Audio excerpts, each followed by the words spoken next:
Speed? And speed. And anytime you're ready. Put this away. Unless, I'm gonna need it though. Why? Better fix that. I got it. No, I was just gonna. So hi, how's it going? Hello, good, thank you. You made the transition from being an adult film star to now you're in a major motion picture, and that's pretty rare at your age. You're pretty young to kind of break that threshold. So congratulations, you did a great job in the film too. Some of the films that you've been in, I just was looking at some of the titles of them, and they're really amusing. So if you don't mind, I just want to read off a couple that I researched. You were in Cum Buckets 8. No, I don't think so. You weren't. It's a typo. I don't think so. Throat, a cautionary tale. Yes, that's right. You were in that one. Massive Facials. Yes. The Bucket List. Don't remember that one. Gang Bang My Face. Yes. Wait, you weren't in The Bucket List. That was a regular film. That sounds like a regular film. Yeah, I think it was. That's. I mean, I'm sure I would. I'm sure somebody would title that. Star Wars. No. You weren't in any of the Star Wars ones. No. Blow Me Sandwich 11. Yes. You were in that one. They started getting good in the. You saw it, huh? They just no, I didn't. Okay. Although I will say that it was fun researching you. Any reaction to that?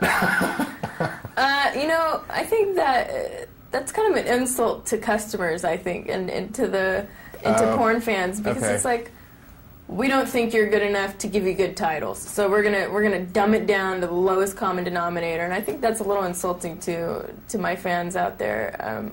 What do you mean by that? By talking about the titles of the films instead of the content? Not by talking about them, not by you talking about them, by directors or producers titling films like that. Right. So it's I think that's insulting to the customer. Are they intentionally humorous, or is it supposed to be a joke, or like people really like believe? No, it's because dialogue. It's supposed to be a little silly. Yes. Your lines in this film, The Girlfriend Experience, I thought were good. I think you executed well. Thank you. But you know, and I've never seen a pornographic film, but I've been told that the dialogue can be very sparse. Is that a? I'd say that's pretty accurate, unless it's a feature adult film. But when I go into my adult scenes, I always try to prepare with a little bit of dialogue for the actual sex scenes, not the lead up, the tease, or anything like that. But for the actual sex scenes, I do try to bring, something that will get an honest reaction out of the person I'm working with. What is the meaning of life? Now you have a YouTube channel, which I went to watch some of your YouTube videos, and in one of them you say that you write and you want to direct. You want to change the whole adult film industry. Two parts to that question. Mm-hmm. One, is it change now that you're in a Steven Soderbergh film? And two, what kind of stuff do you write? Well, the first question would be, I think I slowly started changing things, not to be arrogant, but I slowly started changing things when I first got into the business, and that was one of my main goals when I got into the business. And I think, a lot of the old boy network people, they didn't want to hear that from an 18-year-old girl. What kind of stuff? Just like... I'm a very creative, artistic person, and people like to stick with the routines and what works for them and what makes them money, and that's fine. And I'm sure if I, was 45 and I was sitting on millions of dollars, I'd probably feel the same way. I don't know. People become complacent. People do the same thing in Hollywood and in music. And that, that was my goal, was to kind of challenge that and make adult films more creative. And I hate to quote this, but I'm going to do it. Like Burt Reynolds' character said in Boogie Nights, I want people to keep watching the movie even after they had an orgasm. So no more cum buckets. Are you going to title your film like Cum Buckets and Meat?